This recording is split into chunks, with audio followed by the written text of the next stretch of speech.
خداوند یسوع مسیح کے زندہ بابرکت اور جلالی نام میں تمام کلام مقدس کے سننے والوں کی سلامتی ہو۔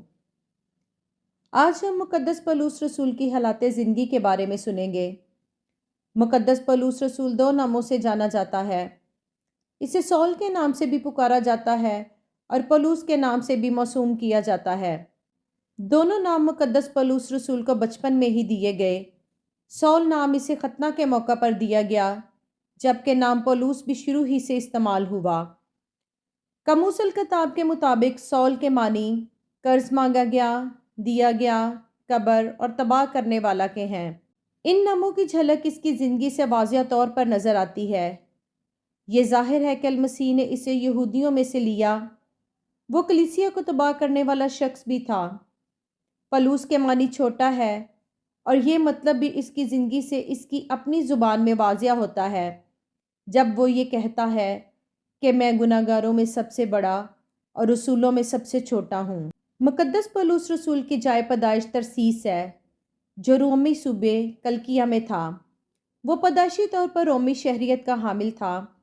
اس کا مطلب یہ ہے کہ وہ خاندانی طور پر بہت اہم تھا، کیونکہ اس کے باپ کے پاس رومی شہریت تھی، جو عام لوگوں کے لیے حاصل کرنا آسان نہ تھا۔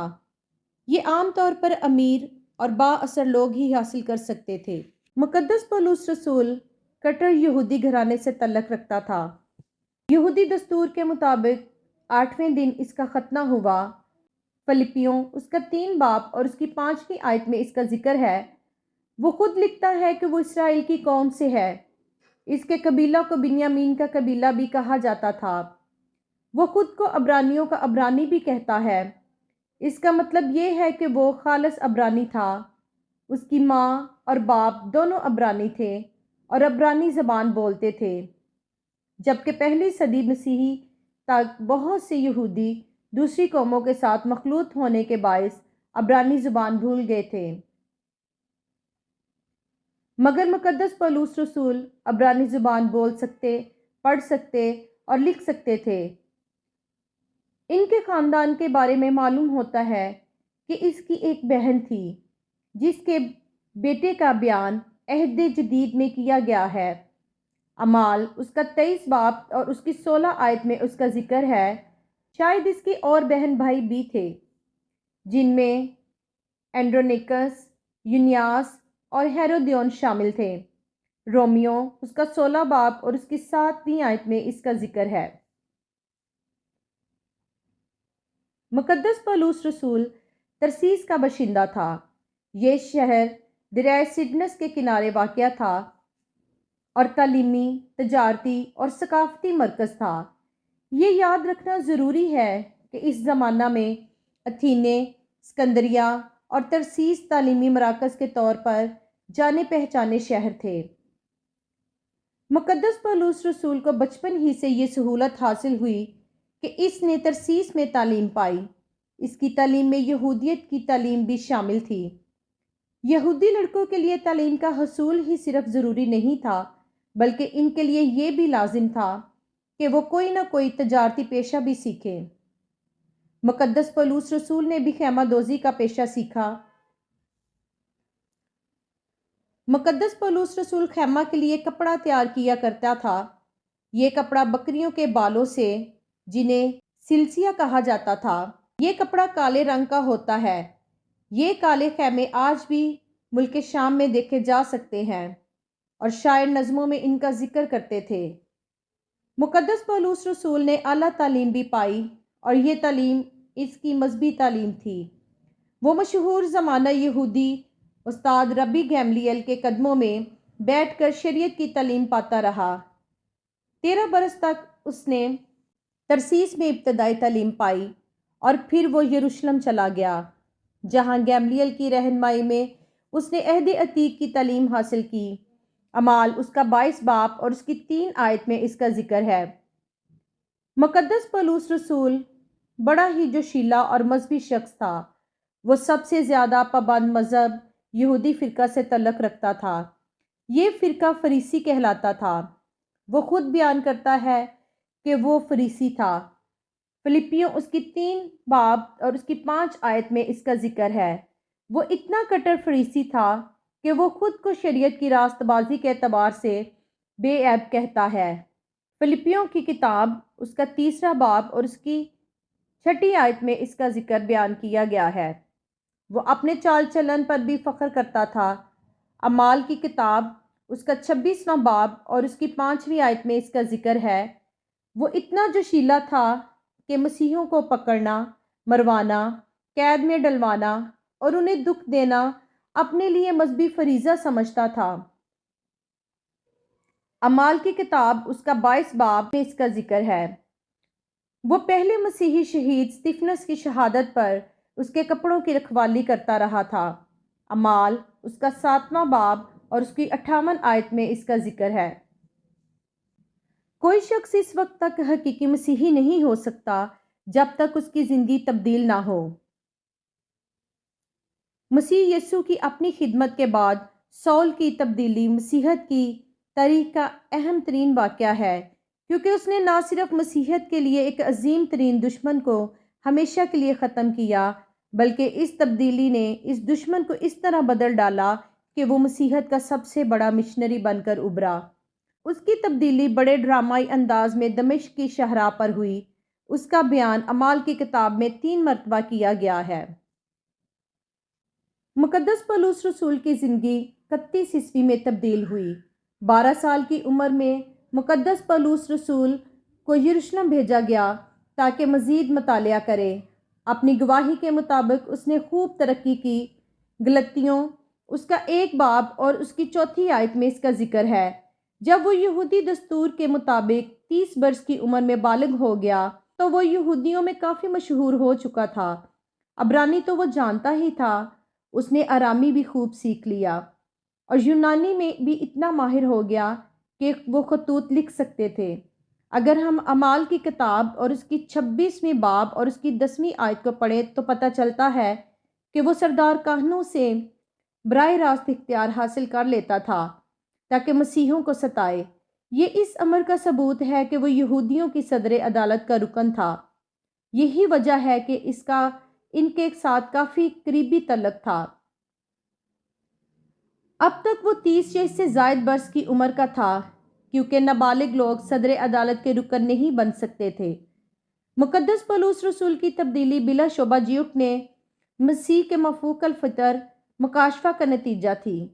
مقدس پولس رسول اسے یسوع کی قیامت کے بعد اس کے ظہور کا آخری واقعہ قرار دیتا ہے۔ مقدس لوکا بیان کرتے ہیں کہ مقدس پولس رسول کی تبدیلی دمشق کے نزدیک ہوئی۔ یسوع المسیح کا یہ مکاشفہ اس پر بڑے نور کے وسیلہ سے ظاہر ہوا۔ مقدس پولس رسول کہتا ہے کہ وہ نور سورج کے نور سے زیادہ تھا۔ یہ بھی مقدس لوکا کی معرفت معلوم ہوتا ہے کہ ایک آواز بھی اس وقت سنی گئی۔ مقدس پولس رسول کے ساتھیوں نے بھی سنی مگر وہ نہ سمجھے۔ مقدس پولس رسول پر اس نور کا جسمانی اور روحانی طور پر بہت گہرا اثر ہوا۔ یہ اثر اس کے ساتھیوں نے بھی دیکھا۔ وہ دیکھ نہ سکا اور اس کے ساتھی اسے ہاتھ سے پکڑ کر قریب ہی سیدا نامی ایک کوچہ میں لے گئے۔ مقدس لوکا کا بیان اور مقدس پولس رسول کی گواہی اس کی تبدیلی کو یقینی بناتے ہیں۔ جب آسمان سے مقدس پولس رسول کو آواز آئی تو فطری طور پر فوراً یہ سوال اس کے منہ میں آیا کہ تو کون ہے؟ اس سے جواب ملا، میں یسوع ہوں۔ مقدس پولس رسول ممکن تھا اب بھی یسوع کا یقین نہ کرتا، مگر کلیسیا کے پہلے شہید سٹیفنس کی شہادت کے وسیلہ سے وہ زندہ اور جی اٹھے مسیح کے بارے میں جان چکا تھا، اور وہ یہ جانتا تھا کہ سٹیفنس کو زندہ مسیح کا مکاشفہ ہوا۔ اب جب خود اسے مکاشفہ کا تجربہ ہوا تو وہ مسیح کے بارے میں جان گیا۔ اس کی ساری اہلیاتی سوچ یکسر بدل گئی۔ بات یہاں ختم نہیں ہوئی۔ مسیح نے حننیہ نام ایک آدمی کو اس کے لیے دعا کرنے کے لیے بھیجا۔ وہ دعا کرنا نہیں جانتا تھا، لیکن مسیح نے اس کو حکم دیا کہ وہ ایسا کرے، کیونکہ وہ غیر قوموں کے لیے اس کا چنا ہوا وسیلہ ہے۔ حننیہ نے دعا کی، وہ بینا ہو گیا اور دیکھنے لگا۔ اس تجربہ نے اسے اور بھی پکا کر دیا۔ اس نے بپتسمہ لیا اور فوراً خدمت کرنے لگا۔ اس کی منادی کا ابتدائی موضوع یہ تھا کہ یسوع خدا کا بیٹا ہے۔ لوگ اس کی منادی سے حیران ہوتے تھے۔ اس کے بعد وہ بشارتی خدمت میں بڑھتا اور ترقی کرتا چلا گیا۔ آج تک مسیحی دنیا کی تاریخ میں وہ ایک عظیم ترین مشنری کی حیثیت سے جانا اور پہچانا جاتا ہے۔ خدمت میں آنے کے باعث سب سے پہلے اس کے دوست اس کے دشمن بن گئے۔ اپنے تحفظ کے لیے اسے دمشق چھوڑنا پڑا۔ ادھر مسیحی حلقوں میں اسے کافی مایوسی ہوئی کیونکہ لوگ اسے قبول کرنے کے لیے تیار نہ تھے، اور مسیحی رہنماؤں کا رویہ بھی شروع میں اس کے ساتھ بہت ہی اچھا نہ تھا۔ تاہم بشارتی اور پاسبانی خدمت میں اس نے ہمت سے کام لیا اور ہر طرح کے حالات میں خدمت کو جاری رکھا۔ مقدس پولس رسول کی بشارتی خدمت۔ مقدس پولس رسول کی خدمت کا بیان کرنے سے پہلے یہ ضروری معلوم ہوتا ہے کہ انطاکیہ کی کلیسیا کے بارے میں بیان کیا جائے، جو مقدس پولس رسول کی رسالتی اور بشارتی خدمات کا مرکز بنا۔ اعمال اس کا 11 باب اس کی 19 آیت سے لے کے 20 آیت سے ظاہر ہے کہ نہ خوشخبری کی منادی فنیکے، کوپرس اور انطاکیہ میں کی گئی، مگر خوشخبری اکثر یہودیوں کو سنائی جاتی تھی، مگر چند کوپرسی اور کرینی انطاکیہ میں آئے اور انہوں نے یونانیوں کو بھی خوشخبری کا کلام سنایا۔ اس طرح انطاکیہ میں یہودیوں کے علاوہ یونانی بھی کلیسیا میں شامل ہوئے۔ شروع میں یہاں صرف یونانی تھے، کچھ دیر بعد کرینی بھی یہاں آباد ہو گئے، پھر یہودی بھی یہاں آباد ہوئے۔ یہ وہ یہودی تھے جن کو شاہ بابل میں اسیر کر کے ادھر ادھر آباد کیا گیا تھا۔ یہ یہودی بابلی یہودی اسیروں کی نسل تھی۔ اس طرح یہاں پر ایک کلیسیا بن گئی جو بین النسلی اور بین الثقافتی تھی۔ غالباً یہ کلیسیا 33 عیسوی سے 40 عیسوی کے دوران بنی۔ برناباس کو انطاکیہ جا کر اسے کلیسیا کے حالات دیکھنے کے لیے بھیجا گیا۔ اس نے وہاں کافی محنت کی اور پھر وہ مقدس پولس رسول کے پاس گیا کہ اس کی مدد کرے۔ وہ اس کے ساتھ گیا اور وہ دونوں مل کر اس ابتدائی کلیسیا کی ترقی کے لیے کام کرتے رہے۔ اس کلیسیا میں مسیح کے شاگردوں کو پہلی بار مسیحی کہہ کر پکارا گیا۔ پھر برناباس نے اسے اپنے ساتھ خدمت کرنے کی دعوت دی۔ انطاکیہ کی کلیسیا کے بارے میں یہ بات یاد رکھنے کی ضرورت ہے کہ جس طرح یروشلم کی کلیسیا یہودی قوم کی کلیسیاؤں کی ماں ہے، اسی طرح انطاکیہ غیر یہودیوں میں کلیسیاؤں کی ماں سمجھی جاتی ہے۔ انطاکیہ کی کلیسیا وہ کلیسیا ہے جہاں سے پہلا باقاعدہ رسالتی پروگرام شروع ہوا۔ یہاں ہی پطرس، برناباس، تیتس، یوحنا، مرکس اور یہودا اور سیلاس کی ملاقات ہوئی۔ انطاکیہ میں ہی مقدس پولس رسول اور برناباس کو مخصوص کیا گیا کہ بشارتی اور رسالتی خدمت کے لیے دورے کریں۔ یہ انطاکیہ سوریا کا انطاکیہ کہلاتا تھا۔ مقدس پولس رسول کا پہلا مشنری سفر۔ 46 عیسوی تک انطاکیہ کی کلیسیا کافی بڑھ چکی تھی اور مضبوط ہو گئی تھی۔ عبادت کے دوران کلیسیا کو ہدایت ہوئی کہ برناباس اور مقدس پولس رسول کو رسالتی خدمت کے لیے مخصوص کریں اور روانہ کر دیں۔ انہوں نے پاک روح کے اس حکم کو مانا۔ مقدس پولس رسول اور برناباس سلوکیہ کو گئے اور وہاں سے جہاز پر سوار ہو کر قبرص کو چلے گئے۔ مقدس یوحنا مرکز بھی ان کے ہمراہ تھا۔ وہاں سے وہ قبرص گئے اور سلمس میں پہنچ کر انہوں نے یہودیوں کے عبادت خانوں میں بھی کلام سنانا شروع کیا۔ یہاں انہیں شہر پر جادوگر الماس کا سامنا کرنا پڑا۔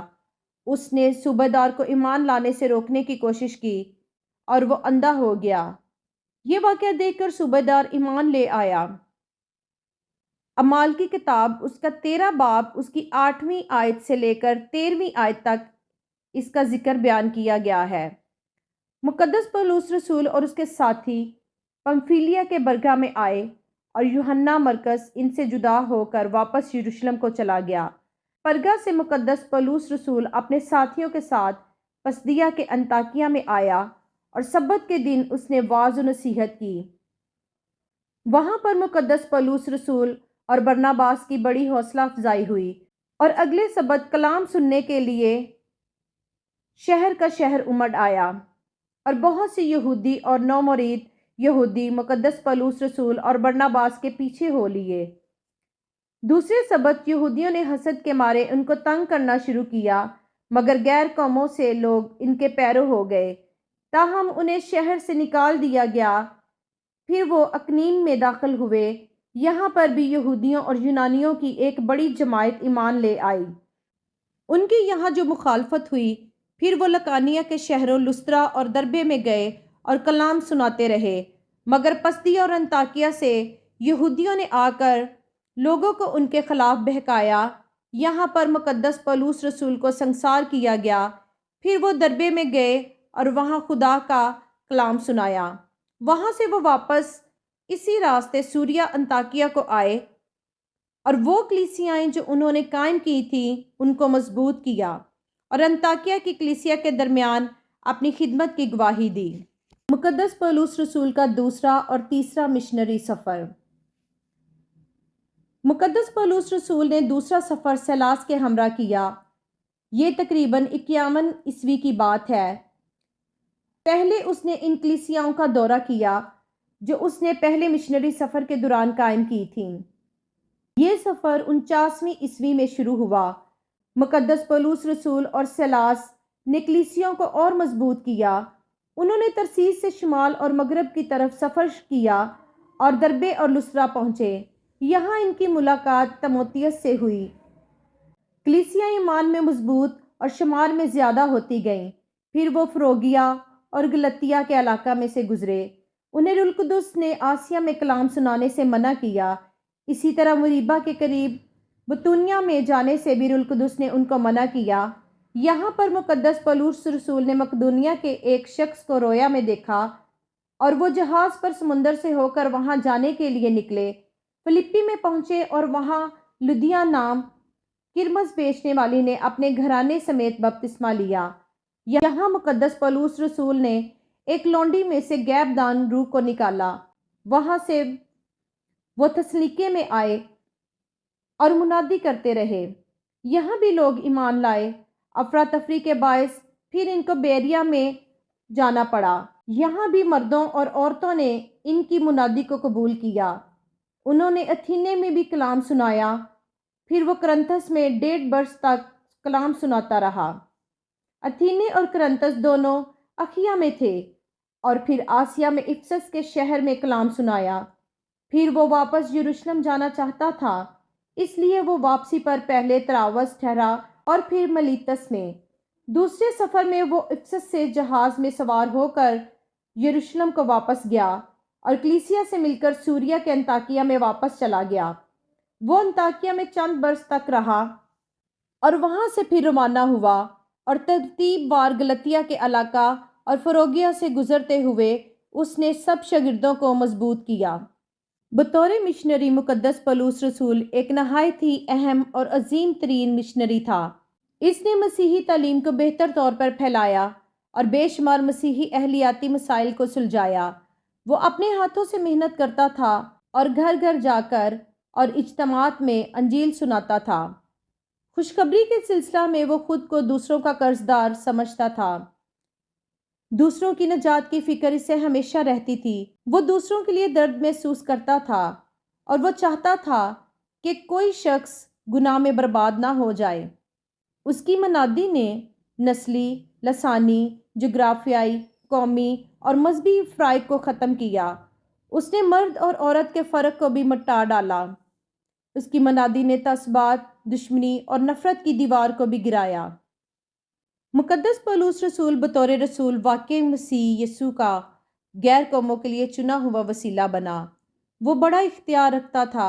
اس کے ہاتھوں سے خاص خاص معجزے ہوتے تھے۔ لوگ رومال اور پٹکے اس کے بدن سے چھو کر بیماروں پر ڈالتے تھے اور ان کی بیماریاں جاتی رہتی تھیں اور بدروحیں نکل جاتی تھیں۔ اس نے مردوں کو بھی زندہ کیا۔ اس کو تبدیلی کے وقت زندہ مسیح کے نور کا تجربہ ہوا اور اس نے مسیح کی آواز بھی سنی۔ پھر مرتے دم تک وہ اس کا فرمانبردار رہا۔ اسے خاص آسمانی مکاشفہ بھی ملا اور اس نے تیسرے آسمان کو رویا میں دیکھا۔ اس نے مصیبت، تنگی، فاقوں، مشکلات، خطروں اور ہنگاموں میں بڑے صبر اور تحمل کے ساتھ خدمت کو جاری رکھا۔ مسیح کی خاطر اس نے بہت دکھ اٹھایا مگر وفادار رہا۔ خدا نے اس کی خدمت کو 4 چاند لگائے اور اس کے وسیلہ سے بہت سی کلیسیائیں قائم ہوئیں۔ یہ سچ ہے کہ اگر یسوع المسیح سول کو چن کر رسول نہ ٹھہراتا اور قدرت زور اور اپنے فضل میں استعمال نہ کرتا تو مسیحیت پھیل نہ سکتی۔ مسیحیت کے پھیلاؤ میں مقدس پولس رسول کو نہایت ہی زیادہ مقام حاصل ہے۔ اس نے جرأت اور دلیری سے کہا، میری مانند بنو جیسے کہ میں مسیح کی مانند بنتا جاتا ہوں۔ مقدس پولس رسول ایک عظیم مصنف بھی تھا۔ اس کے قلم میں بڑا زور تھا۔ وہ صرف ذاتی طور پر اور وعظ و نصیحت اور بحث کے وسیلہ ہی سے تعلیم نہیں دیتا رہا۔ اس کی خدمت میں تحریری خدمت نہایت ہی قابل تعریف ہے۔ اس نے بہت سی کلیسیاؤں کو ان کے مسائل کے حل کے لیے خطوط لکھے۔ ان کی زندگی کو بہتر بنانے کے لیے اس نے اخلاقی، سماجی اور سیاسی پیمانے پر لوگوں کی تحریری نصیحت کی۔ عہد جدید کا ایک بہت بڑا حصہ مقدس پولس رسول کی تصانیف پر مشتمل ہے، اور ہر تصنیف زمانہ کے لوگوں کے لیے ہدایت و نصیحت کا بیش قیمت سرمایہ ہے۔ اس کی تصانیف کو ہم درج ذیل حصوں میں تقسیم کر سکتے ہیں: ابتدائی خطوط، غلطیوں اور تسالونیکیوں کی کتاب، مکتوبات اکبر، رومیوں اور کرنتھیوں کی کتاب، قید کے خطوط، افسیوں، فلپیوں، کلسیوں اور فلمون کی کتاب، پاسبانی خطوط، تیموتھیوس اور تیتس کی کتاب۔ مقدس پولس رسول ایک زبردست پاسبان بھی تھا۔ اس نے صرف منادی ہی نہیں کی، بلکہ اس نے لوگوں میں شخصی طور پر دلچسپی لی اور لوگوں کے درمیان ٹھہر کر ان کی پاسبانی خدمت کرتا رہا۔ بعض جگہوں پر وہ تھوڑی دیر کے لیے ٹھہرا اور بعض جگہوں پر دیر کے لیے۔ افسس اور کرنتھس میں اس نے کافی لمبے عرصے تک قیام کیا۔ وہ خود بتاتا ہے کہ اس نے محنت، وفاداری، دیانتداری، بوجھ اور ہاتھوں سے محنت کر کے لوگوں کی خدمت کی اور کمزوری کو سنبھالا۔ وہ یہ چاہتا تھا کہ کلیسیوں میں خادم تعینات کیے جائیں۔ اس نے اپنی زندگی کے دوران تیموتھیوس کو افسس میں اور تیتس کو کریتے میں پاسبانی خدمت پر تعینات کیا۔ وہ یہ چاہتا تھا کہ اچھے طریقے سے پاسبانی خدمت انجام دی جائے۔ اس لیے اس نے تیموتھیوس اور تیتس کے نام پاسبانی خطوط لکھے۔ مقدس پولس رسول کی وفات۔ مقدس پولس رسول نے تبدیلی کے بعد 31 عیسوی میں خدمت شروع کی اور 66 عیسوی تک اس کی خدمت جاری رہی۔ وہ روم کی قید سے رہا ہونے کے بعد بھی خدمت کرتا رہا۔ اسے نیرو کے زمانہ میں گرفتار کیا گیا، مقدمہ چلا، اسے سزائے موت ملی، اسے ایک پتھر پر جھکنے کا حکم دیا گیا اور کلہاڑے کے ایک ہی وار سے اس کا سر تن سے جدا ہو کر گرد میں دھنس گیا۔ یہ غالباً 66ویں عیسوی میں ہوا۔